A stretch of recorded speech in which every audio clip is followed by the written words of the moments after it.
Hi viewers, welcome to Maira media. Telugu చిత్ర పరిశ్రమలో అగ్ర దర్శకుడిగా పేరుగాంచిన వ్యక్తి ఎవరన్నా అంటే మరి జక్కన్న గారు, ఎస్ఎస్ రాజమౌళి గారనే చెప్పుకోవాలి. బాహుబలి మూవీతో మరి తెలుగు స్థాయిని అయితే అమాంతం పెంచేశారనే చెప్పుకోవాలి. అయితే బాహుబలి తర్వాత అతను ఎటువంటి మూవీని తీస్తారని మరి ప్రతి ఒక్కరిలో కూడా ఆసక్తి అయితే రేకెత్తించాడు. అయితే దానికి అంచనాలకు తగ్గట్టుగానే మరి RRR మూవీ అంటే మల్టీ స్టారర్ మూవీని అయితే తెరకెక్కిస్తున్నారు రాజమౌళి గారు.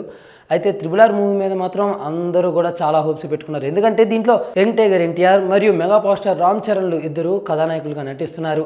అయితే దీనికి ఎంఎం కీరవాణి గారు సంగీతం అందిస్తున్నారు. మరోవైపు డివివి ఎంటర్టైన్మెంట్స్లో మరి దానయ్య గారు అయితే నిర్మిస్తున్నారు ఈ సినిమాని. ఇక్కడి వరకు బాగానే ఉంది. ఈ మూవీ తాజాగా ఓ రికార్డును అయితే సృష్టించిందంటూ వార్తలు తెగ హల్చల్ చేస్తున్నాయి. ఇంతకీ ఏంటి ఆ రికార్డు అని ఆలోచిస్తున్నారా? అది కూడా చెప్తాను, వినేయండి. మరి 132 కోట్ల రూపాయలకి ఈ మూవీ అమ్ముడుపోయిందట. ఏంటి ఈ మూవీ అప్పుడే రిలీజ్ కాలేదు, అమ్ముడుపోయిందంటున్నారు ఏంటి అని అనుకుంటున్నారా? ఒక ప్రముఖ ఛానల్ వారు అంటే రిలీజ్ కన్నా ముందే ఈ RRR మూవీకి సంబంధించి డిజిటల్ మరియు శాటిలైట్ రైట్స్ను మరి కొనుగోలు చేసేసారట. ఒకటి కాదు, రెండు కాదు, 132 కోట్ల రూపాయలకి అమ్ముడిపోయిందట RRR మూవీ. అయితే మరి జక్కన్న గారు మరి ఆయన మూవీ అంటే మామూలు విషయం చెప్పండి. ఆయన రాజమౌళి గారి మూవీ అంటేనే అద్భుతం అనే వాళ్ళు చాలామంది ఉన్నారు. కాబట్టి ఆయన అంచనాలకి ఏమాత్రం తగ్గకుండా సినిమాలు తీస్తారు. కాబట్టి ఆయన మూవీని కొనుగోలు చేసే పంపిణీదారులు అయితే చాలామందే వస్తున్నారని చెప్పుకోవాలి. ఆ క్రమంలోనే ఇన్ని కోట్ల రూపాయలకి వెళ్ళిందంటూ మరి వినికిడి. ఇక్కడ ఇంకో పాయింట్ ఏంటంటే మరి రీసెంట్గా వచ్చిన 2.0 మూవీ అయితే మొత్తం అన్ని భాషలను కలుపుకొని 108 కోట్ల రూపాయలకు అమ్ముడుపోయింది. అయితే ఇప్పుడు దక్షిణాదిలోనే మరి ఎక్కువ మొత్తానికి అమ్ముడుపోయిన మూవీగా 2.0 అయితే ఉంది. ఇప్పుడు ఆ రికార్డును కూడా బీట్ చేసేసింది RRR. అవును, 132 కోట్ల రూపాయలకు అమ్ముడుపోయి మరి 2.0 మూవీని కూడా దాటేసి RRR అయితే మరి ఫస్ట్ రంజులో ఉంది.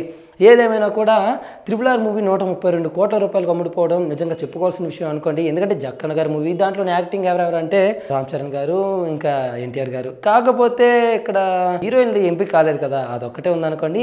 ఏదేమైనా కూడా దాని మీద కూడా ఒక క్లారిటీ అనేది ఇంకా తొందరలోనే ఇచ్చేస్తారు. అయితే ఇది 132 కోట్ల రూపాయలకు అమ్ముడుపోయిందన్న విషయం ఇక నెంబర్ 1 ప్లేస్లోనే ఇంకా ఎక్కువ మొత్తంలో అమ్ముడుపోయిన మూవీ ఇదే అని అంటున్నారు. మరి దాని మీద ఒక క్లారిటీ అన్నది రావాలి.